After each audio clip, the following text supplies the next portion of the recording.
रत्नागिरीतील 13 वर्षीय अल्पवयीन मुलाने चंदीगड पंजाब येथील 18 वर्षीय युवतीला लग्नाचा आमिष दाखवून रत्नागिरीत बोलावून घेतल्याचा धक्कादायक प्रकार उघडकीस आला आहे। मात्र यामध्ये हा अल्पवयीन मुलगा केवळ मध्यस्थ असल्याची आणि यात मुलींना फसवणारे रॅकेट असल्याचा संशय सकल हिंदू समाजाने व्यक्त केला आहे। मात्र या प्रकरणी सखोल चौकशी करून या प्रकरणाच्या मुळाशी जाण्याऐवजी पोलिसांनी त्या अल्पवयीन मुलाला सोडून ज्या फेक नावावर विश्वास ठेवून ती मुलगी चंदीगड येथून रत्नागिरीत आली होती त्यावर गुन्हा दाखल करण्यात आला आहे। रत्नागिरी पोलिसांच्या या संभ्रमात टाकणाऱ्या भूमिकेमुळे संताप व्यक्त केला जात आहे। आणि आत्ता आपल्या रत्नागिरीत जी सुसंस्कृत आपण आजपर्यंत म्हणतोय, आज काय घडतंय की एक मुलगी चंदीगडवरनं येते आणि तिच्याबरोबर ह्या सगळ्या गोष्टी होत आहेत की तिला पैसे पुरवले जातात आणि तिला आणलं जातं आहे रत्नागिरीत, आणि रत्नागिरीत आणून काय तिच्यावर केलं जातं आहे आपल्याला माहीत नाही। आज तिचं सुदैव असं आहे की तिला कोणतरी आपल्यापैकी हिंदू लोक मिळाले आणि त्यांनी तिला वाचवलं या सगळ्या प्रकारापासून। आज जर ती त्या मुलांच्या तावडीत सापडली असती तर आज काय झालं असतं? ह्याची दखल आपण सगळ्यांनी घ्यायला पाहिजे।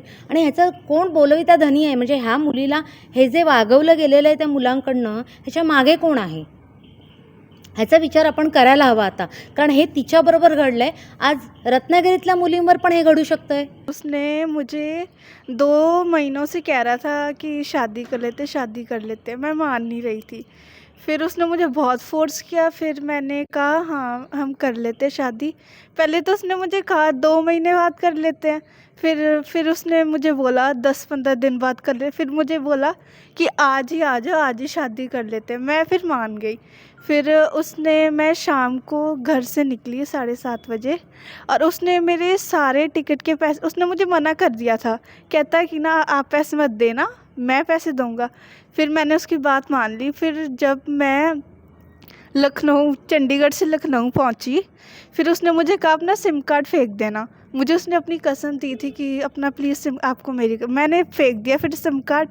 फिर उसके बाद क्या हुआ, मैं किसी दूसरे के फ़ोन से नेट वगैरह लेके मैं उससे बात करती थी। फिर वो मुझे कह रहा था आप जल्दी जल्दी आ जाओ, मुझसे वेट नहीं हो रहा।